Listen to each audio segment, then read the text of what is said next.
भगवान कृष्ण के बारे में सबसे ज्यादा चर्चा की जाने वाली बातों में से एक ये है कि उन्होंने ग्वालिनों के कपड़े चुराए थे। श्रीमद् भागवतम में इस बारे में बात करने वाले हिस्से के बाद वो दृश्य आता है जहां कृष्ण गोवर्धन पर्वत उठाते हैं।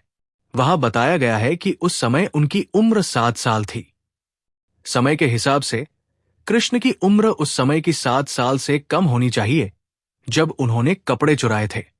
आज हम जानते हैं ये दूसरी कक्षा में पढ़ने वाले बच्चे की उम्र है।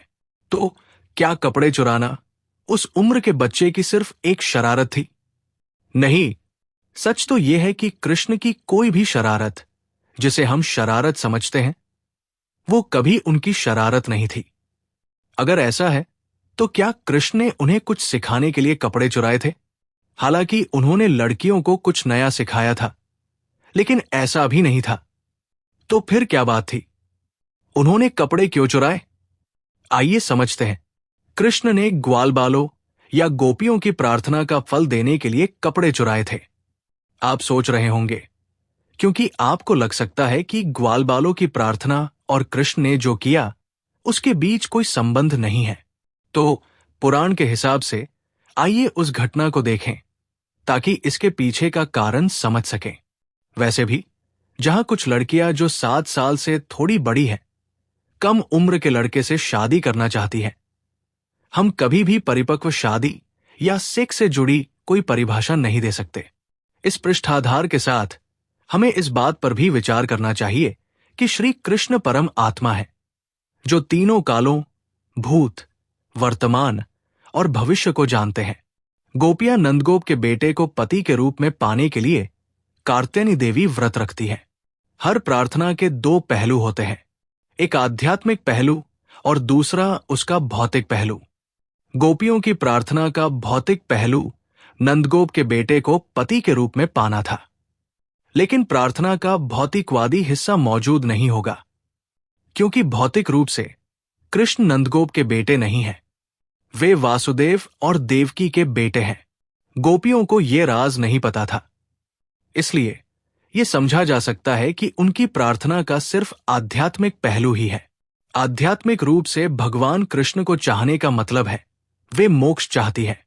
कृष्ण को आध्यात्मिक रूप से पाने के लिए सिर्फ भक्ति की जरूरत है, बिना किसी स्वार्थ के। हम जानते हैं कि उनकी प्रार्थना का कोई भौतिक पहलू नहीं है। हम जानते हैं कि कृष्ण के मुकाबले लड़कियों के व्रत का फल आध्यात्मिक रूप से कृष्ण को पाना था, लेकिन गोपियों के मुकाबले वे कृष्ण को भौतिक रूप से चाहती थी। यहां हम एक ऐसी स्थिति देख सकते हैं जिसमें कुछ आत्माएं अपनी किस्मत के एक अहम मोड़ पर पहुंच जाती हैं। दिमागी तौर पर लड़कियां ये नहीं पहचान पाती कि कृष्ण के लिए उनकी जरूरत आध्यात्मिक है, लेकिन उनके दिल ये पहचान लेते हैं। कृष्ण को आध्यात्मिक रूप से पाने के लिए बिना किसी स्वार्थ के पूरी तरह समर्पित होना चाहिए, क्योंकि आध्यात्मिक रूप से कृष्ण कोई शरीर नहीं है, वे खुद परमात्मा है।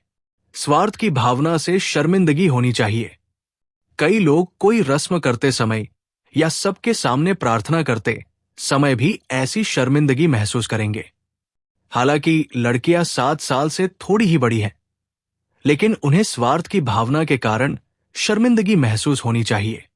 इस स्थिति में कृष्ण ने नंगी लड़कियों से पानी से बाहर आने और अपने कपड़े इकट्ठा करने को कहा। नंगी नहाने के पश्चाताप के तौर पर उन्होंने उनसे अपने सिर के ऊपर हथेलियां जोड़ने को कहा, जैसा कि श्रीमद् भागवतम 10:22-20 में बताया गया है।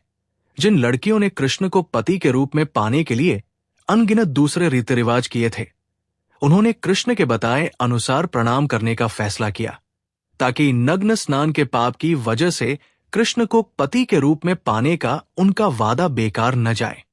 खुद को भौतिक चीजों से जुड़ा हुआ महसूस करने वाली लड़कियों से उम्मीद की जानी चाहिए कि वे इस परिदृश्य में ऐसा न करें, क्योंकि अगर वे ऐसा करती हैं तो वे कृष्ण को अपने पति के रूप में पाने का मौका खो देंगी, क्योंकि कृष्ण के साथ उनके दोस्त भी थे। तो जिस चीज ने उन्हें ऐसा करने के लिए उकसाया वो कृष्ण के लिए भौतिक चीजों से जुड़ा प्यार नहीं था, बल्कि कृष्ण के लिए उनकी आध्यात्मिक जरूरत थी, जिसे उन्होंने गलत समझा। इस तरह लड़कियों के प्रणाम करने के बाद कृष्ण ने उनसे कहा कि जिनकी चेतना पूरी तरह से उनमें डूबी हुई है, उनका मन भौतिक वासना की ओर नहीं ले जाएगा। इससे पता चलता है कि कृष्ण उनका परीक्षा ले रहे थे।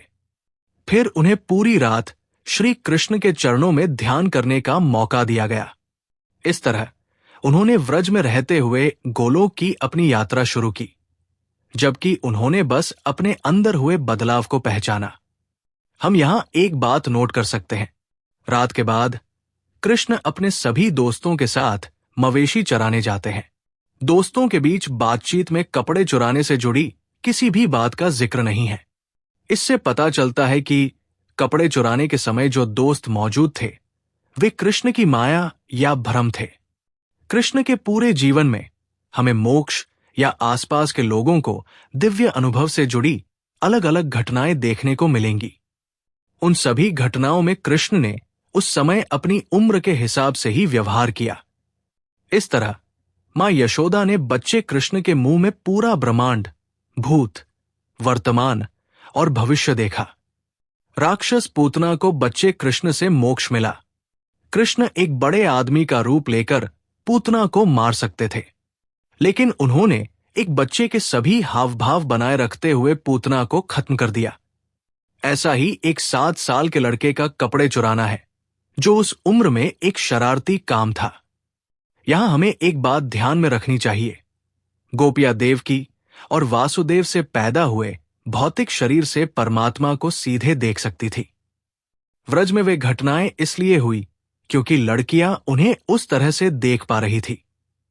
आज भगवान कृष्ण भौतिक शरीर के साथ नहीं है, इसलिए कृष्ण को भौतिक शरीर से सीधे देखना और कुछ पूछना मुमकिन नहीं है। लेकिन कृष्ण ने खुद वेद व्यास के जरिए उन तक पहुंचने का रास्ता दिखाया है। उन तक पहुंचने का रास्ता भक्ति है। भक्ति एक निष्काम भक्ति होनी चाहिए। ऐसी भक्ति के लिए इस दुनिया में भगवान और भक्त के बीच कोई बिचौलिया नहीं है, चाहे वो इंसान हो, कोई भी जीव हो, या कोई देवता, यक्ष, गंधर्व, किन्नर वगैरह। और न ही कृष्ण को सिर्फ इच्छा करके पाया जा सकता है।